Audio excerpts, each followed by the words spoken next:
A white-haired Harvard professor singles out a 9-year-old black girl in front of a packed lecture hall, mocking her intelligence, her background, even her very presence. The crowd laughs nervously, cameras flash, but what none of them realize is that this soft-spoken little girl is carrying a secret, a 170 IQ and a gift the world has never seen. When she walks to the chalkboard and calmly solves a legendary equation that stumped the sharpest minds for decades, the room goes silent. Her brilliance is undeniable, but instead of applause comes doubt, smears, accusations. A mother fights to protect her child, a grandmother prepares for battle, and a system built to silence them all is about to face the one thing it fears most: the truth, backed by proof, and a little girl who never asked to be famous, just to be heard. The morning sun hadn't yet peeked over the horizon when Renee Carter stood at the ironing board, carefully pressing the pleats of Aaliyah's navy blue dress. Steam rose in gentle puffs as she worked, her movements precise despite her tired eyes. Night shifts at the hospital left her weary, but nothing would stop her from making sure Aaliyah looked perfect today. In the small bathroom, Grandma Evelyn's experienced fingers wove through Aaliyah's hair, securing a white satin bow with the same steadiness she'd once used to dress wounds in the army. "There now," she murmured, her voice warm and sure. Pretty as a picture. Aaliyah sat perfectly still, clutching her beloved notebook to her chest. The worn spiral binding had long since lost its shine, but the pages inside held her treasures, patterns of numbers that danced in her mind like music. Her stomach did another nervous flip as she thought about the day ahead.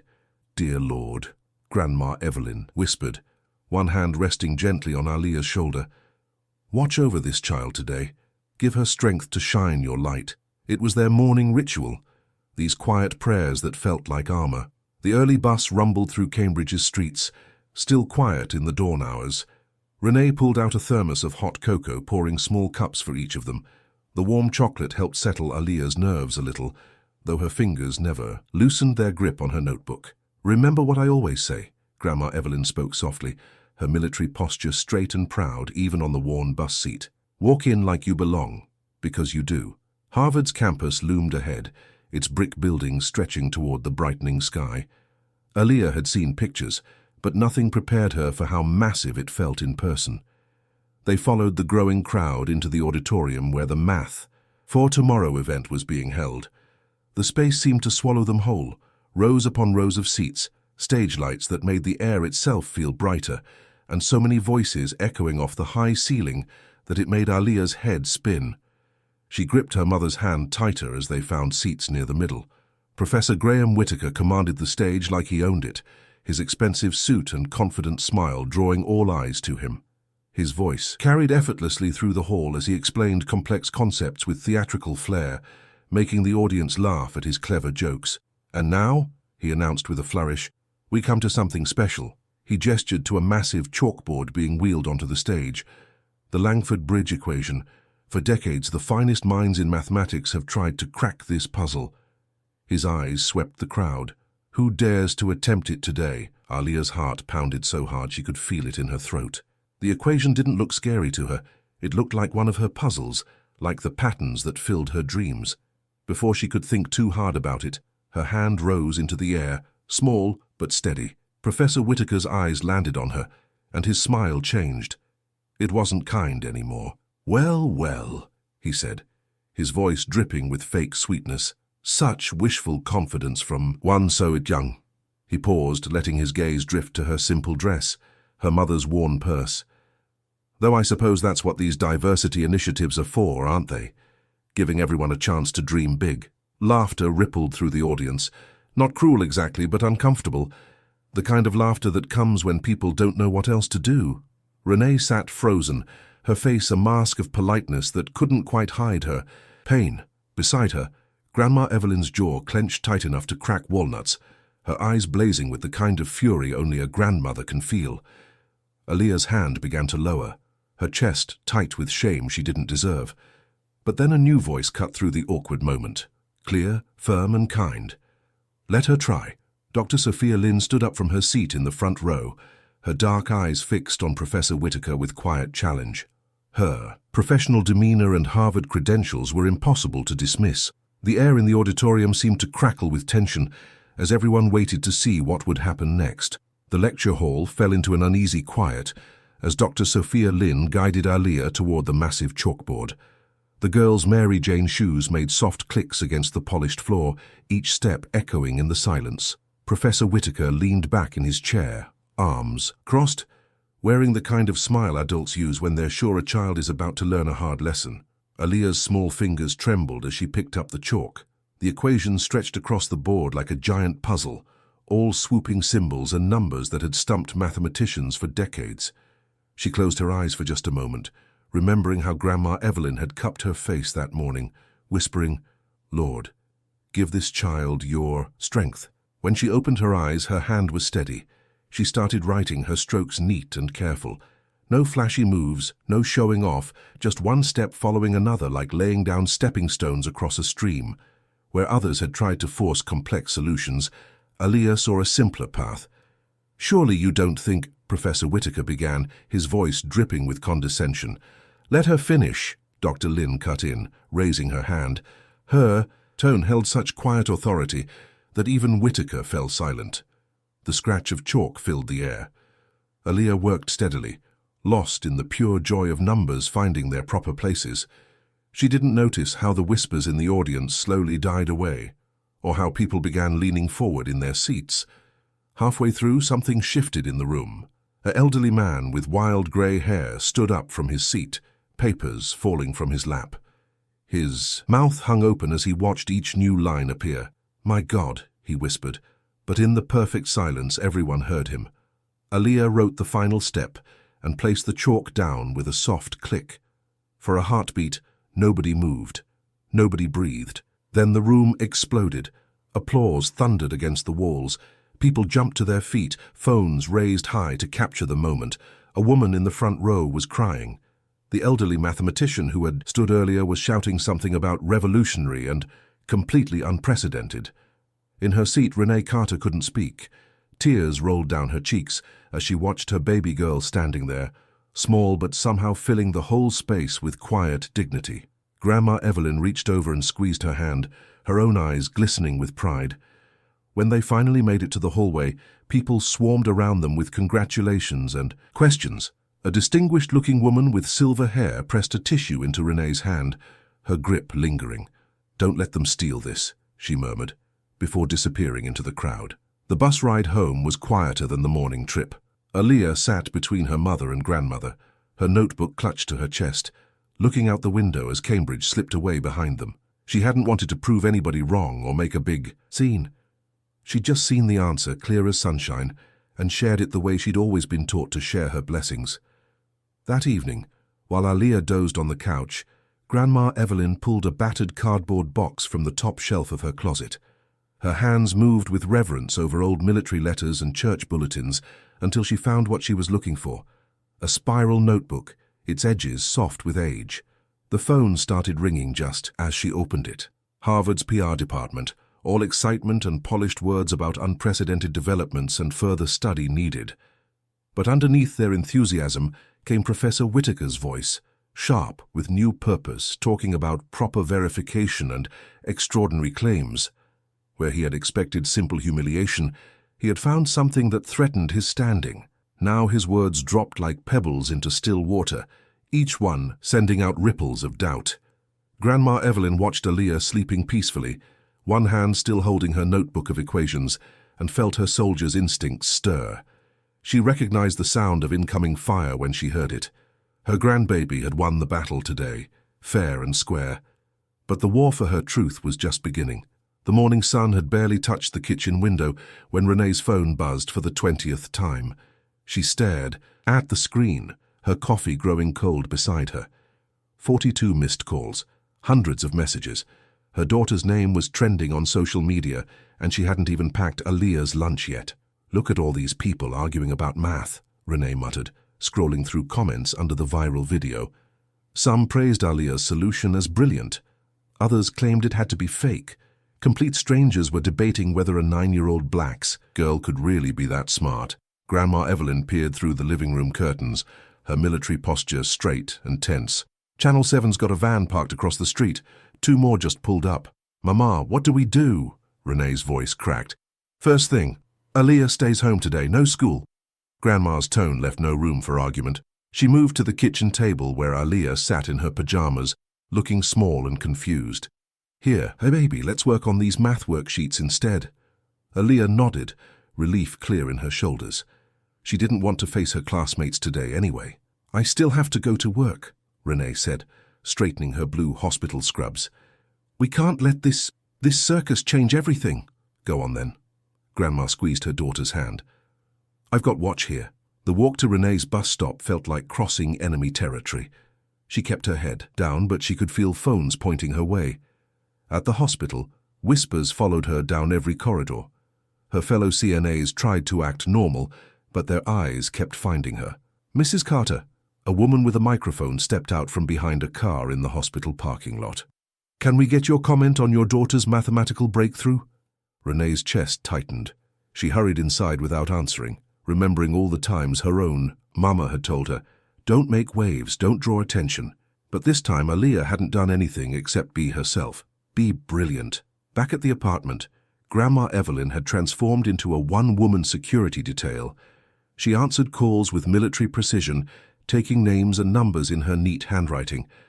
Most got polite but firm no's. No, the child is not available for interviews at this time, she told the fourth morning show producer. No, we are not interested in a reality series. Good day. Between calls, she kept Aaliyah occupied with cartoons and her favorite peanut butter toast, cut into triangles. When the little girl's hands started shaking during a particularly noisy moment outside, Grandma led her through the same breathing exercises she'd learned in the service. In through your nose, count to 4, she demonstrated. Out through your mouth, like you're blowing out birthday candles. That's right, baby, just like that. Around lunchtime, Dr. Lin's name appeared on Grandma's caller ID. Unlike the others, this call she took seriously. Mrs. Carter, Dr. Lin's voice was warm but professional. I want to help protect Aaliyah while also validating her work. I'm proposing a structured evaluation, private, age-appropriate, no media circus. I'd like to mentor her, make sure her gift is nurtured safely. Grandma wrote every detail in her notebook as Dr. Lin explained the plan. When Renee came home that evening, exhausted from dodging questions all day, they discussed it over dinner. What do you think, sweetie? Renee asked Aaliyah, who was pushing peas around her plate. Would you feel okay meeting with Dr. Lin tomorrow? Just to show her more of how you work with numbers? Aaliyah looked up. Will there be cameras? No cameras, Grandma assured her. Just you and the doctor with me and your mama nearby. Okay, Aaliyah nodded. I like Dr. Lin. She didn't laugh at me yesterday. After dinner came their normal routine. Homework check, bath time, and prayers. Aaliyah knelt by her bed, hands clasped. Dear God, she whispered. Thank you for numbers making sense. Please help everyone stop being so loud about it. Amen. Once Aaliyah was tucked in, Renee called Dr. Lin to confirm their afternoon appointment. Meanwhile, Grandma Evelyn sat at the kitchen table, creating a detailed log of every call and contact attempt from that day. She labeled a fresh page, Approved Contacts, and wrote Dr. Lin's name at the top. Finally, she took Aaliyah's worn notebook, the one filled with elegant number patterns and quiet brilliance, and locked it carefully in her old military footlocker. Like Grandpa's medals, she murmured, turning the key, safe and sound. The afternoon sun filtered through the tall windows of Dr. Lin's office, casting warm patches on the polished wooden floor. For Renee Carter, it felt like stepping into a different world from yesterday's crowded auditorium. Here, the air smelled like coffee and old books, and the quiet seemed to wrap around them like a soft blanket. Dr. Lin stood up from behind her desk, her smile genuine and warm. She wasn't dressed in the formal suits Renee had come to expect from Harvard professors. Instead, she wore a comfortable sweater and practical shoes, like a favorite teacher, rather than an intimidating academic. Welcome, Aaliyah, Dr. Lin said, kneeling slightly to meet the 9-year-old's eyes. Would you like some water? And here, she reached into a drawer and pulled out a squishy blue ball. This is for when you're thinking. Sometimes our hands need something to do while our minds work. Aaliyah accepted the stress ball with both hands, her fingers immediately finding comfort in its soft surface. Grandma Evelyn settled into a chair near the window. her military straight posture softened by the maternal watch she kept over her granddaughter. "Before we start," Dr. Lin said, pulling up a child-sized chair for Aaliyah, "I want to make one thing very clear. You are not a project. You are a kid. If you need a break, you take it. If something doesn't feel right, you tell me." "Deal, deal," Aaliyah whispered, and the tension in her small shoulders eased just a bit. Dr. Lin's evaluation started simple. She brought out colorful pattern blocks, letting Aaliyah arrange them while they chatted about favorite books and what she liked for breakfast. Only gradually did she introduce more complex puzzles, watching how Aaliyah's mind moved through each challenge. The little girl's approach fascinated her. Where most gifted children rush to show off, Aaliyah took her time. She'd study a problem, squeeze the stress ball, then solve it with a kind of gentle clarity that made difficult things look natural. "Can you tell me how you got that answer?" Dr. Lin asked after one particularly tricky sequence. "Well," Aaliyah said, fiddling with the stress ball, "it's like when you're trying to find something you lost. If you get all worried and rush around, you miss it. But if you get quiet and think about where it makes sense for it to be, it's usually right there." Renee watched from her chair, her hands clasped tight in her lap. Every time Aaliyah solved another puzzle, every time she explained her thinking in that clear, simple way, Renee felt her chest get a little lighter. This wasn't like the stage. This wasn't a show. This was her daughter being exactly who she was. During a water break, Aaliyah surprised them all. She looked at a particularly challenging problem on the whiteboard and asked, "Do these numbers ever feel lonely?" "What do you mean?" Dr. Lin asked, intrigued. "Well, people kept saying how hard they are, how nobody can solve them." Aaliyah traced a figure with her finger. "Maybe they're not hard. Maybe they just need someone to look at them different so they don't feel embarrassed about being simple." Dr. Lin caught Renee's eye, and both women shared a moment of quiet amazement. This wasn't just intelligence they were seeing. This was something rarer, wisdom wrapped in kindness. After 2 hours that felt both long and short, Dr. Lin sat down with Renee while Aaliyah worked on a puzzle book by the window. The professor's face was serious but bright with enthusiasm.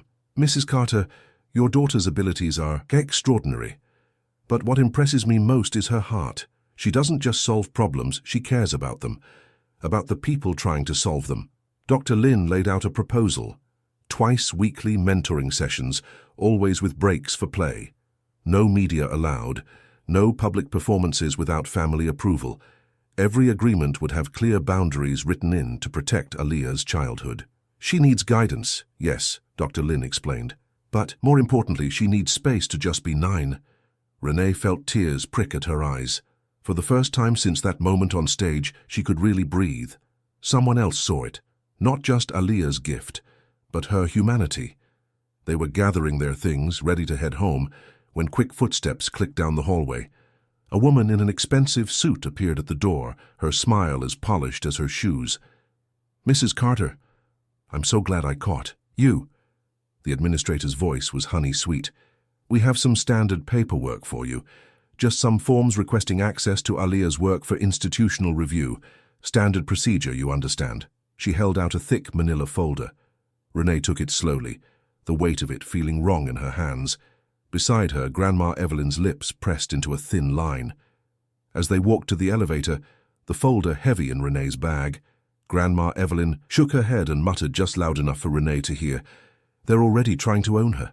The words settled in Renee's stomach like cold lead, turning the earlier piece into something uncertain and sharp.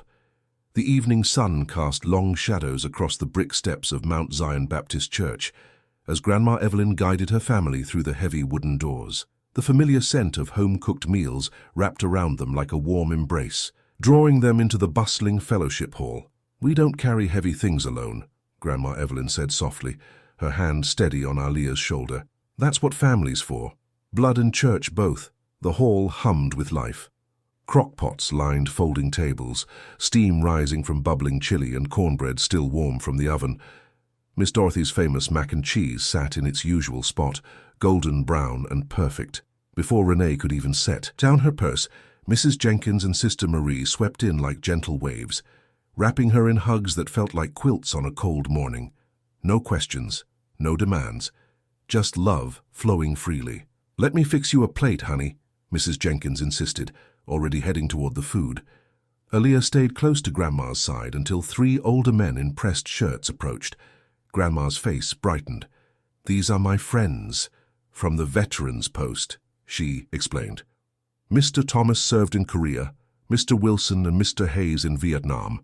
They each shook Aaliyah's hand firmly, treating her 9-year-old fingers with dignified respect. Mr. Hayes, his silver hair catching the fluorescent light, reached into his pocket.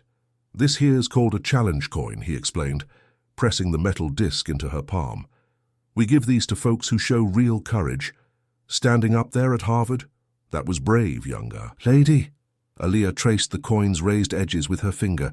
"Thank you, sir," she whispered. Pastor Richardson gathered everyone in a circle, his deep voice carrying across the room. "Lord, we lift up this family. Give them wisdom to navigate these waters. Protect this precious child's gift and her spirit. Surround them with your people. Amen." "Amen," the room echoed. Mrs. Taylor, who'd taught 3rd grade for 30 years before retiring, found Renee by the dessert table. "I've handled my share of media circus," she said, pulling out a small notebook. "Let's work out some simple answers for those reporters. You don't owe them your whole story." Meanwhile, Aaliyah had drifted to the cleanup area, automatically helping stack used plates like she did at home. A little boy around 7 watched her curiously. "Want to learn something cool?" she asked softly, pulling out 2 napkins. She showed him a number pattern using folded corners, patient as he struggled to follow. "I don't get it," he frowned. "That's okay. Look, it's like building stairs. Each step helps the next one make sense." His face lit up when the pattern finally clicked. "I did it!" Aaliyah's smile was brighter than it had been all week. Across the room, Renee found a quiet moment with Grandma Evelyn near the coffee station. Her hands shook slightly as she stirred cream into her cup. "Mama," she whispered, using the name she'd called Grandma since her own mother passed. "I'm scared. The hospital's already making noise about my schedule being disruptive. If I lose those hours..." She couldn't finish. Grandma Evelyn's spine straightened, army strong.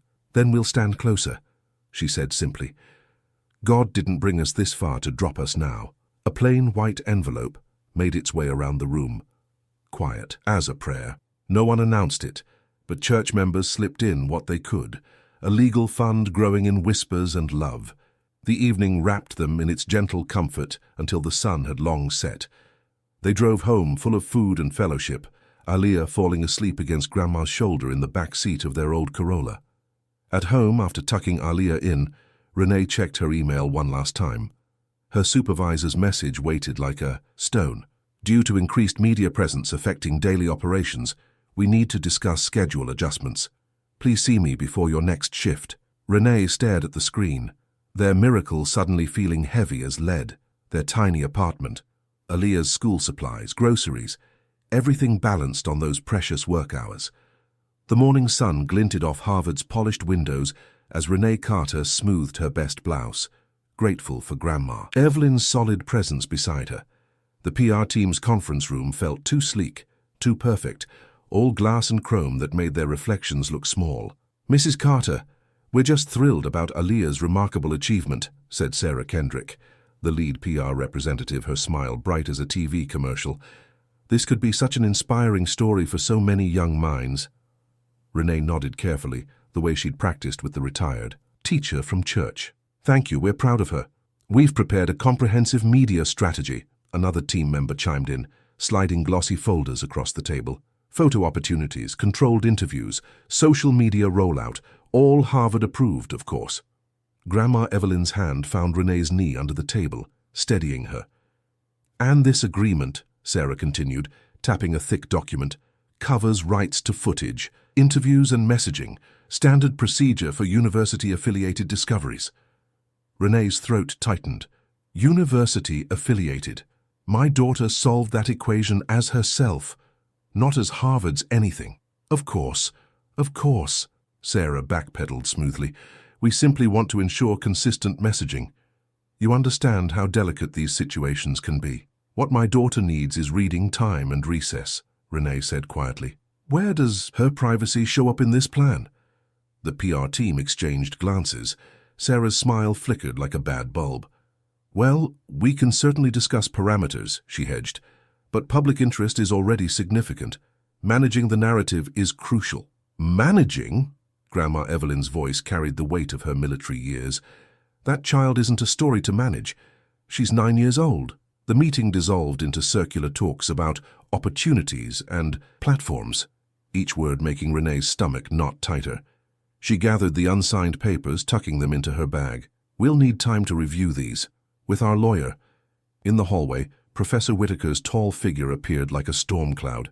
He passed close enough for Renee to smell his expensive cologne, his words precise as knife cuts. Extraordinary claims require extraordinary verification. Grandma Evelyn's spine straightened, but she kept walking, guiding Renee forward. By afternoon, Whitaker's statement blazed across academic forums and social media. While encouraging young minds is admirable, the integrity of mathematical discovery requires rigorous proof and peer review. We cannot allow enthusiasm to override scientific process. The comment sections erupted like poison ivy. How did a kid really solve this? Something's not adding up here. Harvard Diversity PR. Stunt? At dinner, Aaliyah pushed peas around her plate, her fork scraping quiet circles. Through the thin walls, a neighbor's TV carried the word fraud from some news segment. Aaliyah's fork stopped moving. Baby, eat your dinner, Renee urged softly. I'm not hungry. Aaliyah's voice came out small. Maybe I should tell them I made a mistake. You listen here. Grandma Evelyn set down her glass with military precision. Truth doesn't need permission to exist. You solved that equation fair and square. She pulled out a fresh notebook, army green, spiral-bound. We're going to document everything, every post, every comment, every time that man opens his mouth, with timestamps. She wrote the date in her clean block letters. Let them try to rewrite what happened. We've got receipts. The evening crawled by with more calls, more emails. Renee's phone buzzed with a message from Dr. Lynn. Whitaker just filed a formal complaint. Claims we need to investigate how Aaliyah accessed the solution. I'm fighting it, but be ready. Grandma Evelyn added another entry to her growing log, her jaw set like granite. They thought we'd just hand over our baby girl to their PR machine, she muttered. Now they're mad we won't play along. Aaliyah sat at the kitchen table, homework spread out like normal wasn't slipping away. She solved multiplication problems with the same calm focus she'd shown at the chalkboard, but her shoulders curved inward, protecting something soft and bruised. Renee watched her daughter, this miracle child who could unravel cosmic math but still needed help reaching the top cupboard, still slept with her stuffed penguin. The PR folder sat heavy in her bag, full of words like rights and exclusive and control. A text lit up her phone. Her supervisor again asking about managing workplace disruption. Another entry for Grandma's log. Another brick in the wall they hadn't asked for, hadn't built, but now had to defend. The kitchen clock ticked steady and sure, counting moments between what was and what would come. Somewhere in Harvard's halls, Whitaker's complaint wormed through official channels, trying to turn a child's clean triumph into something that needed investigation. But, here in their warm kitchen, Aaliyah finished her math homework. Grandma Evelyn wrote truth in her green notebook, and Renee held the unsigned papers like a line she wouldn't cross, knowing tomorrow would bring more battles. But tonight, they still had this. Dinner dishes, homework, prayers, and the quiet strength of 3 generations standing guard around a gift that belonged to no one but the little girl who carried it. The kitchen smelled like butter and warmth as Grandma Evelyn flipped another perfect pancake onto Aaliyah's plate. Morning light streamed through the window, catching dust motes in its golden beams. The apartment felt different now, heavier with worry, but also filled with something stronger than fear. You know, Grandma said, settling into her chair with a mug of coffee, when I was a medic in the army, fear used to sit right here. She touched her chest. Like a stone every time we got called out, but you know what? That stone never won. Aaliyah pushed a piece of pancake through a puddle of syrup, her shoulders curved inward. Did people watch you all the time? Not like this, baby. Grandma's voice was gentle. Want to tell me what's on your mind? Aaliyah's fork clinked against the plate. Everyone's looking at me. Not just looking. They're trying to find something wrong, like they want me to mess up. Her voice got smaller. I feel too visible. Renee paused in washing dishes, her hands going still in the soapy water. The words hit her hard. Her 9-year-old shouldn't have to understand that kind of pressure. Grandma Evelyn dried her hands and walked to the living room. She came back with the dusty box they'd seen before, setting it carefully on the kitchen table. "There's something you both need to see." She pulled out a yellowed envelope, handling it like it was made of glass. "This was from your grandfather, Aliyah. He was brilliant with numbers, just like you." Inside was a letter, typed on old paper, dated nearly 40 years ago. The reply was short, dismissive. "We regret to inform you that your submission does not meet our current standards." But it was the notebook underneath that made Renee's breath catch. Page after page of careful calculations, sequences that looked familiar. Aliyah leaned forward, her eyes wide. That's like the board at Harvard. The same pattern, just earlier. "Your grandfather saw pieces of what you solved," Grandma said quietly. "He tried to share it. They wouldn't even look properly." Renee sat down hard in her chair, understanding blooming like thunder. "This isn't just about one day at Harvard, is it? This is generations," Grandma finished, "of being dismissed, of being told we don't belong in those spaces." She squared her shoulders. "But not this time." They cleared the breakfast dishes and turned the kitchen table into a command center. Renee started a fresh notebook, writing down every phone call, every email, every interaction since that day on stage. Grandma pulled up the viral video on her tablet, noting timestamps and saving screenshots of comments, both the support and the ugly ones. "We document everything," Grandma said firmly, "every single detail." Aliyah watched them work, some of the tension leaving her small frame. She wasn't alone in this fight. Renee's phone buzzed, a text from Dr. Lin. "I've reviewed all the testing data again. I'll stand with you publicly if needed. This child's gift is real and I won't let them pretend otherwise." Grandma smiled, adding the text to their growing folder of evidence. "That's what backup looks like." The afternoon light was fading when Renee's phone buzzed again. This time it was a message from one of Grandma's veteran friends, a retired lawyer who specialized in education cases. They had an appointment for tomorrow morning. "Early start tomorrow," Grandma announced. "We better get some rest." As Renee tucked Aliyah into bed, she noticed her daughter sliding something under her pillow, her grandfather's notebook. "Can I keep it close?" Aliyah asked. "It makes me feel connected." Renee smoothed her daughter's hair. "Of course, baby." She paused at the doorway, watching Aliyah settle in. Her little girl shouldn't have to be this brave, but here she was, holding her head up anyway. Back in the kitchen, Renee found Grandma organizing their documentation into clear sections. "We're ready for tomorrow?" she asked. Grandma nodded, her face set with quiet determination. "We're ready, and we're not alone. We've got proof, we've got support, and we've got truth on our side." The night settled around their apartment like a blanket, and though worry still hummed in the air, it was matched by something stronger. The steady resolve of 3 generations refusing to be erased. The morning sun filtered through dusty Venetian blinds in attorney Sarah Weber's modest office. Family photos and diplomas shared wall space with a small American flag, making the room feel more like a living room than a law firm. Renee Carter's hands trembled as she clutched her folder of documents, but Grandma Evelyn's steady presence beside her helped anchor her nerves. "First things first," Attorney Weber said, adjusting her reading glasses. "No signatures on anything without review. Harvard's PR department works for Harvard, not for Aliyah." The attorney's direct manner, learned from years of veteran advocacy work, seemed to steady Renee. Her trembling hands gradually stilled as she listened. "We're creating a protection plan," Weber continued, spreading papers across her desk. "Every phone call, every email, every contact gets logged. Times, dates, who said what. Think of it like building a wall around your daughter's peace." Grandma Evelyn nodded approvingly. "Just like mission documentation." A laptop chimed, and Dr. Sophia Lin's face appeared on screen, her office background neat and professional. "I've contacted several respected mathematicians willing to serve on an independent verification panel," she explained. "People with no ties to Harvard politics." "Good," Weber said, making notes. "We'll insist on child-appropriate testing conditions, short sessions, breaks when needed, and a counselor present to monitor stress levels." Renee straightened in her chair. "What about the media? No interviews without approval, no photos without consent, and absolutely no private meetings with Professor Whitaker or Harvard officials unless we're present." Weber's pen moved steadily across her legal pad.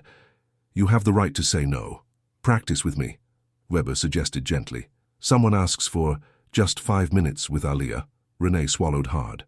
No, thank you, she said, then caught herself starting to add, I'm sorry. Again, Weber encouraged, without the apology. No, thank you. This time Renee's voice came stronger. By early afternoon, they had a clear plan.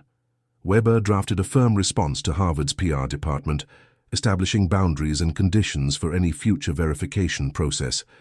The letter felt like armor.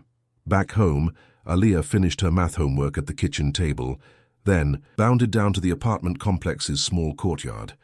The rhythm of her jump rope hitting concrete echoed off brick walls as Grandma Evelyn counted steady beats. 1, 2, 3, 1, 2, 3, Grandma called, like a sergeant leading cadence, but her voice was gentle, and her eyes sparkled watching Aaliyah's pigtails bounce in the afternoon sun. Later, they gathered around the kitchen table, where Aaliyah had arranged red apples in neat rows. See, she explained, moving the fruit into different patterns. The numbers want to line up like this. They're not fighting each other anymore. Grandma clapped softly as Aaliyah demonstrated her solution using simple terms and visual aids. You make the hard things clear, baby, she said proudly. That's a gift all its own. The kitchen timer dinged. Cornbread was ready. As Renee pulled the golden pan from the oven, her phone buzzed with an email. She read it twice, then set it down carefully. What is it, Mum? Aaliyah asked, noting her mother's expression. The International Mathematics Forum, Renee said slowly.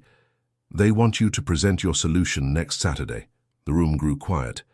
This wasn't a school presentation or a local event. This was global academic visibility. The stakes and the spotlight had just gotten much higher. Grandma Evelyn reached for Aaliyah's hand. We'll face it together, sweet pea, just like everything else. Aaliyah nodded, squeezing her grandmother's fingers. 1 week suddenly felt very short and very long all at once. The cornbread cooled on the counter, its homey scent filling their kitchen as evening settled in. Outside their window, streetlights began to flicker on one by one, like stars coming out in a city sky. Morning sunlight streamed through the kitchen window as Renee poured milk over Aaliyah's cereal. The familiar routine felt like a lifeline, one normal thing in their increasingly complicated world. Aaliyah sat at the table in her neat school uniform, carefully copying math homework into her notebook. Remember, Grandma Evelyn said, adjusting Aaliyah's collar, you're still just you. All that matters is being kind and doing your best. The walk to the bus stop had become Grandma's special mission. She stood like a sentinel, her military bearing unmistakable as she scanned the street for unfamiliar cars or people with phones raised. Other parents nodded respectfully, forming an unconscious protective circle around the children. At school, during morning math, Tommy Chen whispered something he'd read online about cheating and impossible solutions. Before Aaliyah could shrink into herself, Mrs. Patterson spoke up. In this classroom, she said firmly, but kindly, we speak with respect. We support each other's gifts. After class, she knelt beside Aaliyah's desk. Are you okay, sweetheart? Aaliyah nodded, grateful for the quiet understanding in her teacher's eyes. Afternoons at the public library became their sanctuary. Dr. Lin always arrived early to secure a corner table away from windows. She brought simple puzzles and math games, breaking complex concepts into digestible pieces. Remember, Dr. Lin would say, you're explaining this to help people understand, not to prove anything. She always ended their sessions with something fun, a chapter from a silly story, a shared snack, or a riddle that made them both laugh.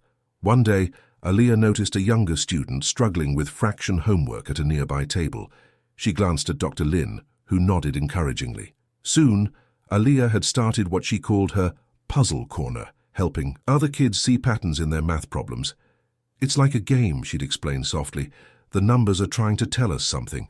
Other children began gravitating to her table, drawn by her gentle explanations and bright smile.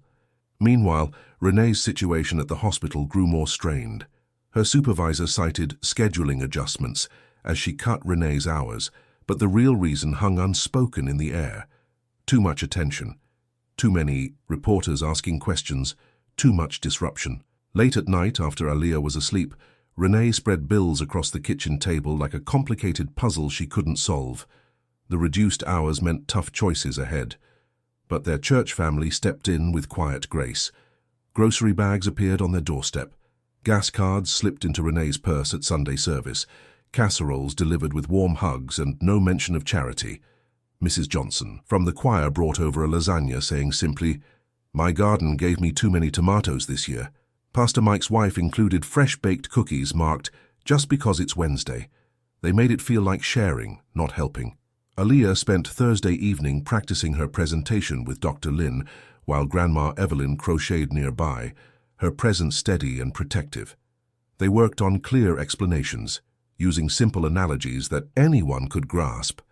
"Think of it like teaching your Puzzle Corner kids," Dr. Lin suggested, and Aaliyah's tension eased visibly. But Friday evening shattered their careful peace. As dusk settled over the city, Renee's phone buzzed with urgent messages. A small-time blog had posted exclusive insider information, questioning Aaliyah's solution, with anonymous sources hinting at concerning irregularities. The timing, one day before the forum, felt calculated. Within hours, cars began cruising slowly past their building. People with phones and cameras lingered on the sidewalk, hoping to catch a glimpse of the controversial math prodigy. The flash of cameras lit up their windows like lightning. Grandma Evelyn moved through their apartment with military precision, closing curtains and checking locks. She helped Aaliyah move her homework away from the windows, creating a safe space in the living room corner. "Remember what I taught you," Grandma said softly, her hand steady on Aaliyah's shoulder. "They can only take your peace if you give it to them." Renee watched from the kitchen as more people gathered outside, their phones glowing in the growing darkness like fireflies with hostile intent. She felt the weight of tomorrow's forum pressing down, heavy with expectation and doubt. Through the closed curtains, camera flashes continued to pulse, turning their home into a besieged fortress. Grandma Evelyn stood at the window, peeking through a tiny gap in the drapes, her jaw set in a firm line as she kept watch over her family, like she once kept watch over her unit. In the makeshift homework corner, Aaliyah bent over her presentation notes, her small fingers tracing the same patterns her grandfather had once explored. The soft scratch of her pencil mixed with the distant murmur of voices outside, a gentle sound refusing to be drowned out by the growing storm. The morning arrived like a whisper, dark and hushed. Renee moved through their small apartment at 4:30 in the morning, careful not to make noise as she packed Aaliyah's favorite peanut butter sandwich and apple slices. Her hands shook slightly as she wrapped each item in wax paper, treating the simple lunch like armor for the battle ahead. The bathroom, Grandma Evelyn helped Aaliyah into her navy blue dress, the one they'd bought at Target last Christmas. The older woman's fingers were steady as she braided Aaliyah's hair, each movement precise from years of military discipline. "Remember what we practiced," Grandma said softly, meeting Aaliyah's eyes in the mirror. "You speak your truth plain and clear." "Yes, Ma'am," Aaliyah whispered back, fidgeting with the hem of her dress. "But Mama—" "Your Mama is stronger than steel," Grandma assured her. "You just focus on being yourself." They slipped out of the building while the sky was still purple-black, avoiding the news vans that had started camping outside. The early morning train was nearly empty, smelling of coffee and cleaning solution. They found seats near the back, away from the few sleepy passengers heading to weekend shifts. Grandma Evelyn reached for their hands, forming a small circle. "Dear Lord," she began, her voice barely above a whisper, "give this child your strength today. Let truth shine bright as morning." Aaliyah mouthed her presentation points silently, her small fingers tapping against her knee. "First the pattern, then why it works, then thank you." Over and over, like a lifeline. Renee pulled snacks from her oversized purse with military precision. Granola bars, juice boxes, crackers. "Every 2 hours," she explained, though they'd been over this plan multiple times. "Keep your energy up."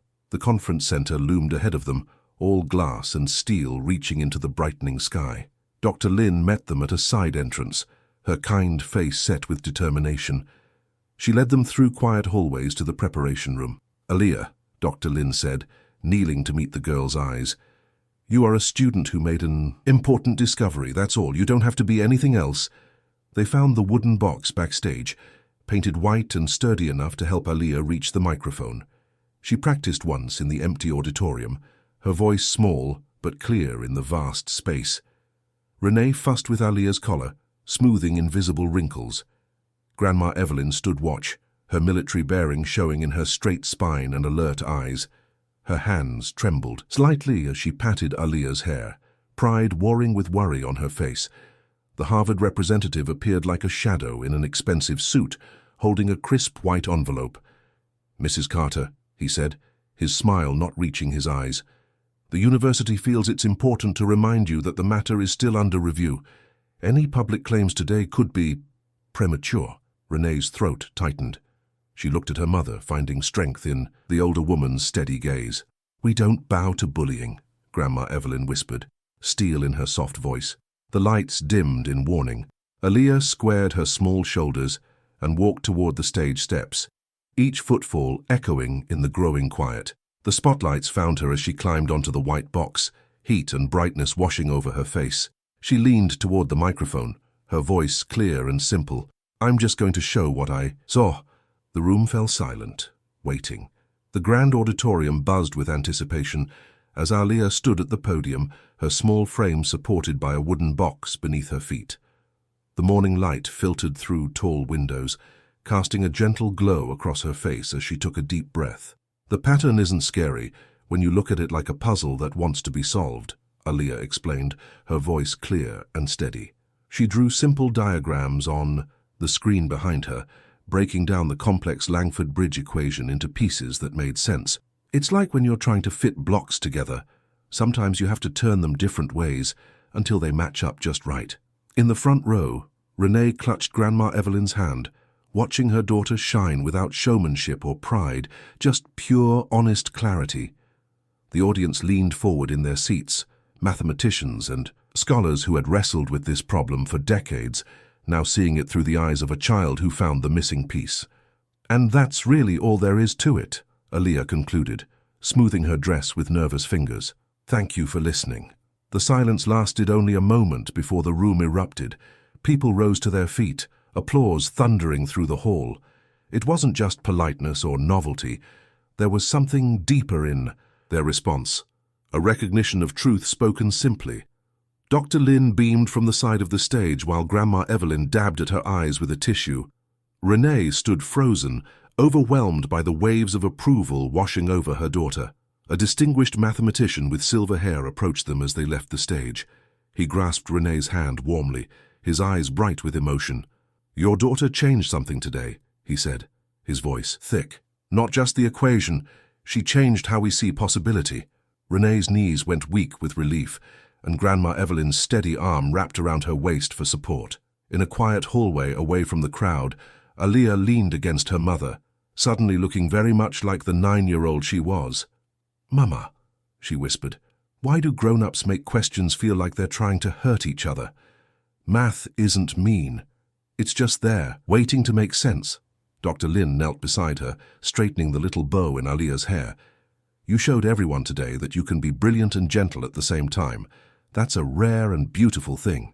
Grandma Evelyn pulled Aaliyah into a fierce hug, her military posture softening. "That's why God trusted you with this mind, baby.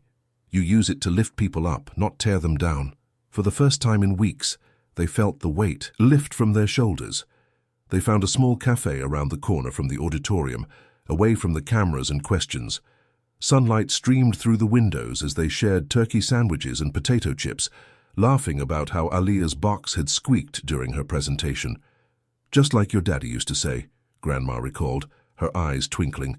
"Sometimes the smallest things make the biggest noise." Renee stepped away to make a quick call, her voice warm with joy as she spoke to their pastor. "She did it, Reverend Johnson. She really did it, and she did it with grace." The afternoon felt golden, like a gift they could finally unwrap and enjoy. They took pictures with their old flip phone, Aaliyah making funny faces, Grandma pretending to solve equations on a napkin, Renee finally letting her guard down enough to truly smile.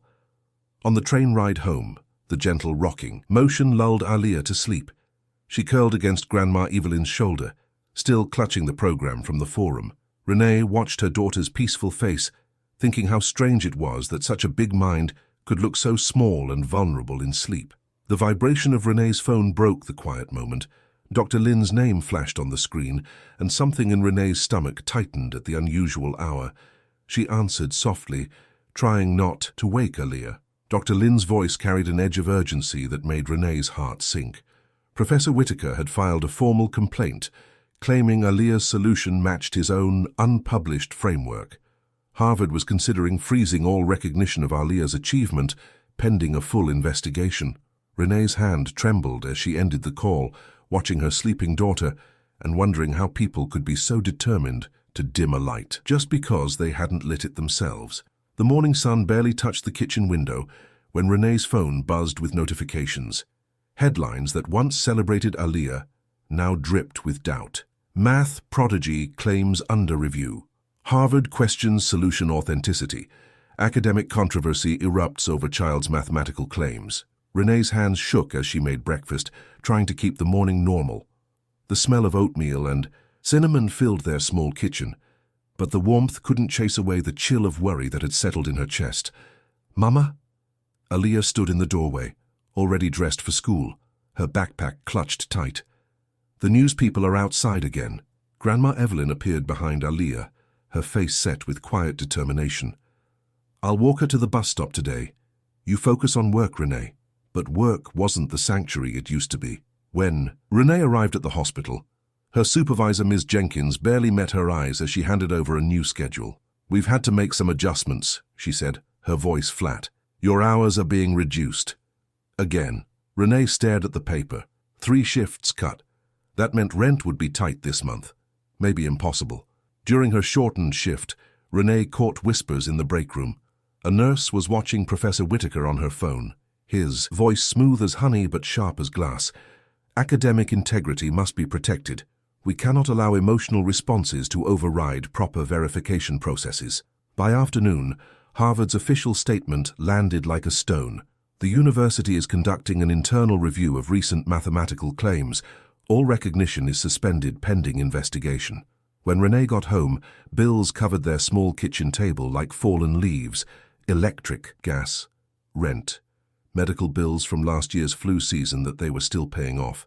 Each one seemed to whisper, "You should have stayed quiet. You should have kept your head down." Aaliyah sat at her desk, homework untouched. "I heard Tommy's mom at school," she said quietly. "She said we're causing trouble for attention." Her small fingers twisted in her lap. "Did I make everything worse by raising my hand that day?" Grandma Evelyn moved from the kitchen doorway with purpose, her Army veteran's bearing showing in her straight spine and steady steps. She knelt beside Aaliyah's chair, taking those nervous hands in her weathered ones. "Baby, listen to me good," she said, her voice rich with love and steel. The truth didn't hurt them. Their pride did. When people can't handle seeing God's light in someone else, that's their burden to carry, not yours. But later that evening, when Renee passed Aaliyah's room, she saw her daughter sliding her beloved notebook deep into the closet, like it was something dangerous now. The sight broke something in Renee's heart. Dr. Lin called, her voice tight with frustration. "They're blocking access to historical records," she said. "Every time I request documentation about submission dates for Whitaker's framework, doors close. But I'm not giving up." That night, after dinner barely touched and homework done in silence, Aaliyah knelt beside her bed. Her prayer came out as a whisper that Renee wasn't meant to hear. "Please make them stop looking at me. I don't want to do math anymore if it hurts Mama." In the kitchen, Renee sat alone at the table. Bills spread before her like an accusation. Silent tears fell onto payment notices as she wondered how protecting her daughter's truth had somehow become an act of destruction. The clock ticked steadily on the wall, counting moments in a world that suddenly felt much colder and much less fair than it had just days before. Through the thin walls, she could hear Grandma Evelyn in the living room, making another round of calls to her veteran friends, her voice a low, determined murmur. Even now she was building walls of protection around them, but some hurts were too big for even Grandma's strength to shield them from completely. The night stretched long and dark, broken only by the occasional flash of cameras outside their building, turning their small family's pain into entertainment for strangers who would never understand the weight of being brilliant and afraid at the same time. The morning after Aaliyah's prayer felt heavy, like someone had draped a thick blanket over their small apartment. The kitchen clock ticked too loudly as Aaliyah pushed her scrambled eggs around her plate, not really eating. "Baby, you need your strength," Renee said softly, but her own voice sounded hollow. She watched her daughter, usually so bright and curious, trace listless patterns in her breakfast with her fork. Grandma Evelyn sat at her usual spot by the window, her worn Bible open on her lap. Her lips moved silently as she read, one weathered hand pressed flat against the pages, as if drawing strength directly from the words. The morning light caught the silver in her hair, making her look older than she had just days ago. Aaliyah's school notebook lay open on the table, but instead of her usual maze of numbers and equations, the pages were filled with simple drawings, little houses with chimneys puffing smoke, hearts, flowers with perfect petals. Normal things, safe things, things that wouldn't make anyone point or whisper or try to tear them down. I finished my math homework, Aaliyah said quietly, pushing her notebook toward Renee. Just the regular kind from class. Her voice held a plea. Please let this be enough. Renee's throat tightened. She remembered how just last week Aaliyah had filled 3 pages with excitement over a pattern she'd spotted in prime numbers. Now her daughter was trying to fold herself smaller, to become invisible. Around 10 o'clock, Grandma Evelyn closed her Bible with gentle determination. "Come on, sweetheart," she said to Aaliyah. "Let's take a walk." They bundled up against the spring morning chill, Aaliyah's red coat bright against the grey sidewalk. Grandma led them on a new route, past the small Veterans Memorial in the neighborhood park. The American flag snapped in the breeze above simple stone markers. Grandma stopped, her hand firm on Aaliyah's shoulder. "You see these names?" she asked. Every single one of them felt scared sometimes. But courage isn't about being loud or showing off, it's about showing up again, even when your knees are shaking. Aaliyah nodded, but kept her eyes on her shoes. Neat little sneakers with math symbols drawn carefully on the white rubber sides. She'd done that herself, back when numbers still felt like friends. Meanwhile, across town at Harvard, Dr. Sophia Lynn was on a mission. She'd barely slept, spending hours digging through digital archives and email chains, looking for inconsistencies in Whitaker's story. Her office was a mess of printouts and coffee cups, but she didn't care. "The timing doesn't add up," she muttered, comparing timestamps. "It's here somewhere." Around 4 in the afternoon, a knock on her door made her look up. Martha Chen, a senior librarian she'd known for years, stood in the doorway. Martha's eyes darted down the hall before she stepped inside and closed the door. "I've been watching this unfold," Martha said quietly, "and I can't stay silent anymore." She pulled up a chair and lowered her voice. "I have access to the academic repository logs.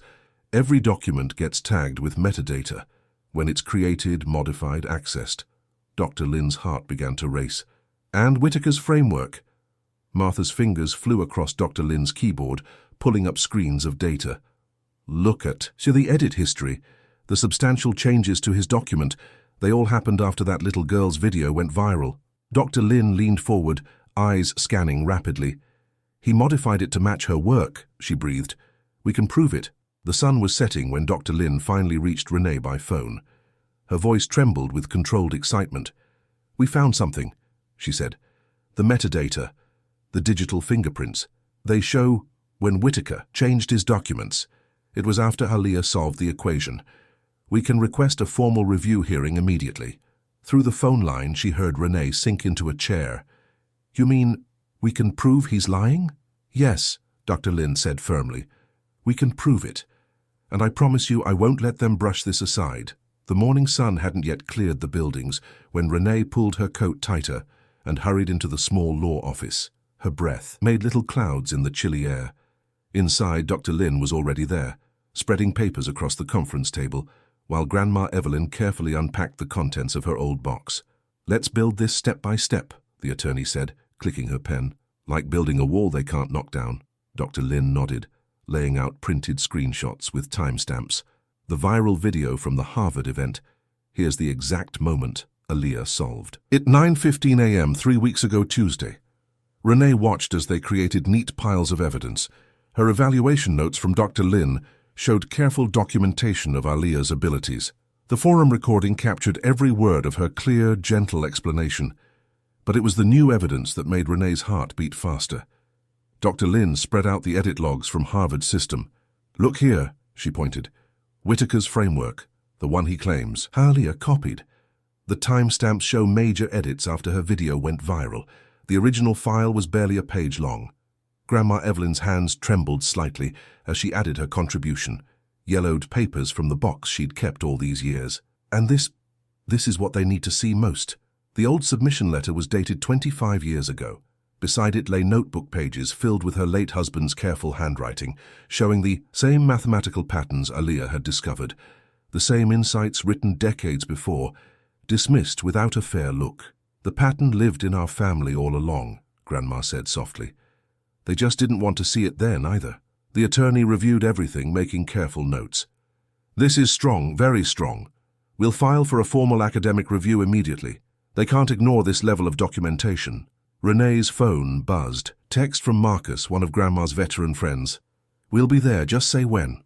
By early afternoon, they'd submitted everything.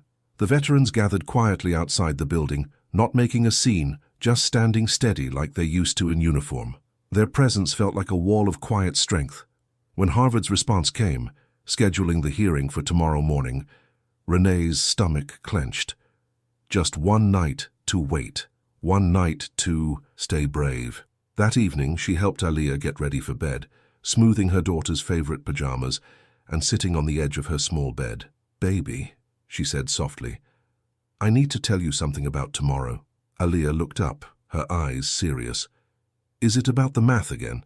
Yes, but this time it's about making things right. Renee chose her words carefully.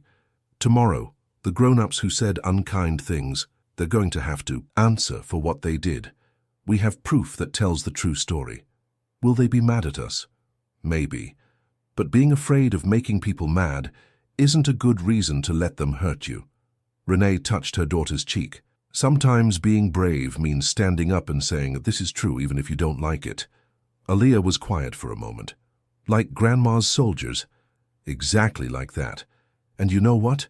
We won't be alone. Dr. Lin will be there. Grandma's friends are helping. And most importantly, she kissed Aaliyah's forehead, we have the truth. The next morning arrived with a pale winter sun.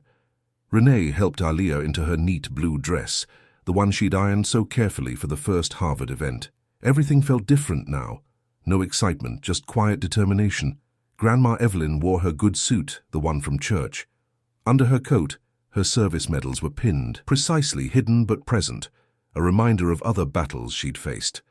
Dr. Lin met them at the entrance, carrying a thick folder of evidence. Her face was calm and certain. Ready? Renee took Aaliyah's small hand in hers, feeling her daughter's pulse flutter like a bird's wing. Grandma Evelyn stood straight back beside them, her military bearings showing through. Together, they walked toward the hearing room, their footsteps echoing in the marble hallway. Through the windows, they could see Grandma's veteran friends standing their quiet vigil outside. Just before the door, Renee squeezed Aaliyah's hand gently. No words were needed now. The truth they carried spoke loudly enough. The morning light filtered through tall windows into Harvard's wood-paneled hearing room. Aaliyah sat between Renee and Grandma Evelyn, her small hands folded in her lap. Dr. Lin stood near a projector screen ready to present their evidence. Professor Whitaker entered with his legal representative, his usual confidence wavering as he noticed the veterans standing along the back wall, quiet sentinels in pressed shirts with military pins. The review board chairwoman, Dr. Martha Chen, called the room to order. We're here to examine serious allegations regarding the Langford Bridge equation solution and subsequent events. Dr. Lin stepped forward, her voice steady. Let's begin with the timeline. She clicked through slides showing the original viral video, timestamp clearly visible. Here's the moment Aaliyah solved the equation. Note the date and time. The room watched as more evidence appeared. Dr. Lin's detailed evaluation notes, the forum presentation, and finally, the damning edit logs from Harvard's own servers. Professor Whitaker's unpublished framework was modified. After Aaliyah's solution went viral, Dr. Lin explained, the metadata is irrefutable. Whitaker shifted in his chair, his face growing pale.